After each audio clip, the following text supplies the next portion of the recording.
ಸರ್ಕಾರಿ ನಿವೃತ್ತಿ ಅಧಿಕಾರಿಯ ಆಸ್ತಿಯನ್ನೇ ಟಾರ್ಗೆಟ್ ಮಾಡಿ ಕಬಳಿಸುವಂತ ಯತ್ನವನ್ನ ಮಾಡಲಾಗಿದೆ.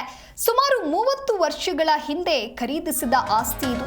ಲಕ್ಷ್ಮೀನಾರಾಯಣ ರೆಡ್ಡಿ ದಂಪತಿಗೆ ಕಿಡಿಗೇಡಿಗಳು ಕಾಟ ಕೊಡ್ತಾ ಇದ್ದಾರೆ.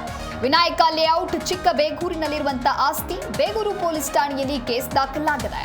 ಆಸ್ತಿ ಖರೀದಿ ಮಾಡಿ ಬಾಡಿಗೆ ಮನೆಗಳನ್ನ ನಾರಾಯಣ ರೆಡ್ಡಿ ಕಟ್ಟಿಸಿದ್ರು. ಇವರು ನಿವೃತ್ತಿ ಸರ್ಕಾರಿ ಅಧಿಕಾರಿ, ಹಾಗಾಗಿ ಇವರ ಆಸ್ತಿಯನ್ನೇ ಟಾರ್ಗೆಟ್ ಮಾಡಲಾಗ್ತಾ ಇದೆಯಾ ಅನ್ನುವಂಥ ಪ್ರಶ್ನೆ ಸದ್ಯ ಇರುವಂಥದ್ದು. ಕೋಟಿ ಬೆಲೆಯ ಆಸ್ತಿ ಮೇಲೆ ಕಿಡಿಗೇಡಿಗಳು ಕಣ್ಣು ಹಾಕಿದ್ದಾರೆ. 64 ವರ್ಷದ ನಾರಾಯಣ ರೆಡ್ಡಿ ಎಂಬ ವೃದ್ಧ ವ್ಯಕ್ತಿ ಇವರು. ಈ ಹಿಂದೆ ಕೆಪಿಟಿಸಿಎಲ್ ನಲ್ಲಿ ಕೆಲಸ ಮಾಡಿ ನಿವೃತ್ತಿ ಹೊಂದಿರ್ತಾರೆ. ತನ್ನ ಪತ್ನಿ ಲಕ್ಷ್ಮಿಯ ಹೆಸರಿನಲ್ಲಿ ಜಮೀನು ಖರೀದಿಸಿ ಬಾಡಿಗೆ ಮನೆಯ ನಿರ್ಮಾಣವನ್ನ ಮಾಡಿ ಬಾಡಿಗೆಗೆ ಕೊಟ್ಟಿರ್ತಾರೆ. ವೃದ್ಧರು ಅಂತ ತಿಳಿದು ಇದೀಗ ಆಸ್ತಿ ಮೇಲೆ ಖದೀಮರು ಕಣ್ಣು ಹಾಕಿದ್ದಾರೆ. ನಿತ್ಯವೂ ಧಮಕಿ ಹಾಕಿ ಕೊಲೆ ಬೆದರಿಕೆಯನ್ನ ಹಾಕ್ತಾ ಇದ್ದಾರೆ ಕಿಡಿಗೇಡಿಗಳು. ನಕಲಿ ದಾಖಲೆಯನ್ನ ಸೃಷ್ಟಿ ಮಾಡಿ ಆಸ್ತಿ ಕಬಳಿಸುವ ಯತ್ನವನ್ನ ಮಾಡಿರುವಂತ ಆರೋಪ ಸದ್ಯ ಕೇಳಿ ಬಂದಿದೆ. ಹಲವಾರು ಬಾರಿ ಕಿಡಿಗೇಡಿಗಳ ವಿರುದ್ಧ ದೂರು ದಾಖಲಾಗಿದೆ. ಈ ಬಗ್ಗೆ ಕೋರ್ಟ್ ಆದೇಶ ಉಲ್ಲಂಘನೆ ಮಾಡಿದ್ದವರ ವಿರುದ್ಧ ಮತ್ತೆ ಎಫ್ಐಆರ್ ಕೂಡ ದಾಖಲಾಗಿದೆ. ಬೇಗೂರು ಪೊಲೀಸ್ ಠಾಣೆಯಲ್ಲಿ ಕೇಸ್ ದಾಖಲಿಸಿ ಪೊಲೀಸರು ಕಿಡಿಗೇಡಿಗಳನ್ನ ಜೈಲಿಗಟ್ಟಿದ್ರು. ಜೈಲಿಗೆ ಹೋಗಿ ಬೇಲ್ ಮೇಲೆ ಆಚೆ ಬಂದರೂ ಕೂಡ ಇವರ ಪುಂಡಾಟ ಮಾತ್ರ ನಿಲ್ತಾ ಇಲ್ಲ. ಹಾಗಾದ್ರೆ ಏನಿದು ಪ್ರಕರಣ ಅಂತ ನೋಡ್ತಾ ಹೋಗೋದಾದ್ರೆ, ಲಕ್ಷ್ಮೀನಾರಾಯಣ ರೆಡ್ಡಿ ದಂಪತಿಗಳು ತಮ್ಮ ಜಾಗದಲ್ಲಿ ಚಿಕ್ಕ ಶೀಟ್ ಮನೆ ನಿರ್ಮಾಣವನ್ನ ಮಾಡಿರ್ತಾರೆ.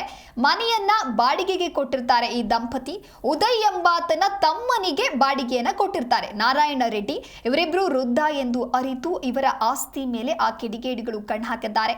ಆಸ್ತಿ ಬಳಿ ಯಾರು ಬರಲ್ಲ ಅಂತ ತಿಳಿದು ನಕಲಿ ದಾಖಲೆಯನ್ನ ಸೃಷ್ಟಿ ಮಾಡಿದ್ದಾರೆ. ಅಂದ್ರೆ ಫೇಕ್ ಡಾಕ್ಯುಮೆಂಟ್ಸ್ ಅನ್ನ ಕ್ರಿಯೇಟ್ ಮಾಡಿ ಇಲ್ಲಿ ಆಸ್ತಿ ಕಬಳಿಕೆ ಮಾಡೋದಕ್ಕೆ ಯತ್ನಿಸಿದ್ದಾರೆ. ಉದಯ್ ಎಂಬ ಕಿಡಿಗೇಡಿಯಿಂದ ನಕಲಿ ದಾಖಲೆಯನ್ನ ಸೃಷ್ಟಿಸಲಾಗಿದೆ.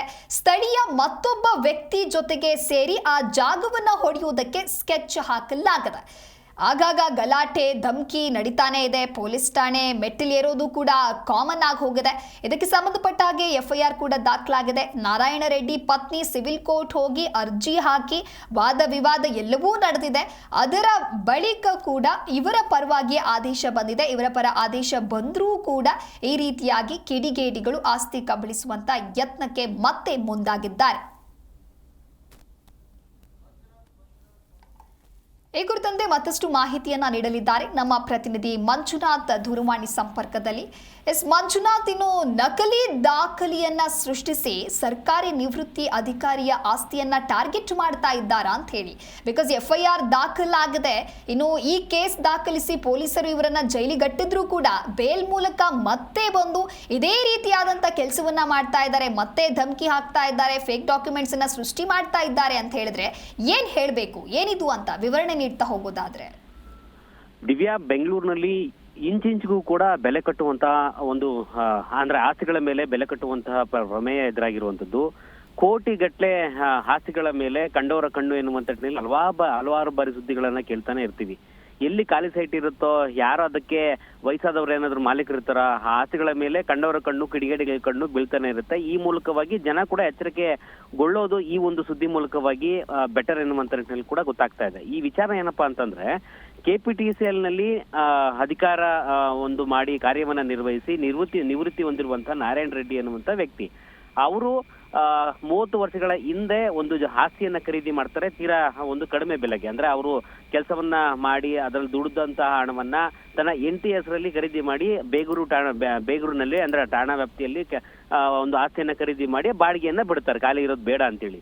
ಸದ್ಯಕ್ಕೆ ಆ ಒಂದು ಆಸ್ತಿಯ ಮೇಲೆ ಇದೀಗ ಒಂದಷ್ಟು ಜನರ ಮೇಲೆ ಆರೋಪ ಕೇಳಿ ಬರ್ತಾ ಇರುವಂತದ್ದು. ಆ ಆಸ್ತಿ ಮೇಲೆ ಕಣ್ಣನ್ನ ಹಾಕಿದ್ದಾರೆ ಎನ್ನುವಂತ ನಿಟ್ಟಿನಲ್ಲಿ ಈ ಒಂದು ವಿಚಾರವಾಗಿ ಈಗ ನಾರಾಯಣ ರೆಡ್ಡಿ ಅವರು ಹೋರಾಟವನ್ನ ಮಾಡ್ತಾ ಇದ್ದಾರೆ. ಕಿಡಿಗೇಡಿಗಳು ಪ್ರತಿ ಬಾರಿಯೂ ಕೂಡ ನಮ್ಮ ಆಸ್ತಿ ಮೇಲೆ ಕಣ್ಣು ಹಾಕ್ತಾ ಇದ್ದಾರೆ, ಹಲ್ಲೆ ನಡೆಸಲಿಕ್ಕೆ ಮುಂದಾಗ್ತಾರೆ, ಸಿಸಿಟಿವಿಗಳನ್ನ ಒಡೆದು ನಮ್ಮ ಮೇಲೆ ಹಲ್ಲೆ ಮಾಡ್ಲಿಕ್ಕೆ ಮುಂದಾಗ್ತಾರೆ ಎನ್ನುವಂತ ಆರೋಪವನ್ನ ಆಗ್ತಾ ಇರುವಂತದ್ದು. ಒಂದಷ್ಟು ಪುಂಡ ಯುವಕರ ಮೇಲೆ, ಅಂದ್ರೆ ಉದಯ್ ಸೇರಿದಂತೆ ಇನ್ನೊಂದಷ್ಟು ಜನರ ಮೇಲೆ ಆರೋಪವನ್ನ ಮಾಡ್ತಾ ಇದ್ದಾರೆ. ಈ ಆರೋಪ ತಕ್ಕನಾಗೆ ಸ್ಥಳೀಯ ಪೊಲೀಸ್ ಠಾಣೆಯಲ್ಲಿ ಕೇಸ್ ಕೂಡ ದಾಖಲಾಗುತ್ತೆ.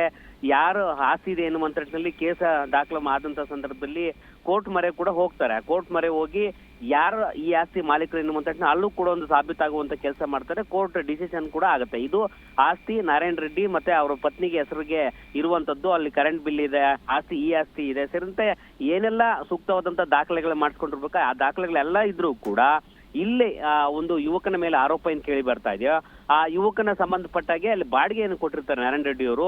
ಆತನ ಒಂದು ಸಹೋದರ ಎನ್ನುವಂತ ನಿಟ್ಟಿನಲ್ಲೂ ಕೂಡ ಮಾಹಿತಿ ಬರ್ತಾ ಇರುವಂತದ್ದು. ಈ ಒಂದು ಆಸ್ತಿ ಸಂಬಂಧಪಟ್ಟಾಗೆ ವೃದ್ಧರು, ಇವರು ವಯಸ್ಸಾದವರು, ಇವ್ರ ಕೈಲಿ ಏನು ಮಾಡ್ಕೊಳಕ್ ಆಗಲ್ಲ ಎನ್ನುವಂತ ನಿಟ್ಟಿನಲ್ಲಿ ಆ ಆಸ್ತಿ ಮೇಲೆ ನಕಲಿ ದಾಖಲೆಗಳನ್ನ ಸೃಷ್ಟಿ ಮಾಡಿಕೊಂಡು ಈ ಆಸ್ತಿ ನನ್ನದು ಎನ್ನುವಂತ ನಿಟ್ಟಿನಲ್ಲಿ ಇವರನ್ನ ಒಡೆಯುವಂತದ್ದಾಗ್ಲಿ ಸೇರಿದಂತೆ ಇನ್ನಿತರ ಯುವಕರನ್ನ ಬಿಟ್ಟು ಇವ್ರ ಮೇಲೆ ಧಮಕಿ ಹಾಕುವಂತದ್ದಾಗ್ಲಿ ಕೇಳಿ ಬರ್ತಾ ಇರುವಂತದ್ದು. ಅಂದ್ರೆ ಈ ಆರೋಪ ಕೂಡ ಕೇಳಿ ಬರ್ತಾ ಇದೆ.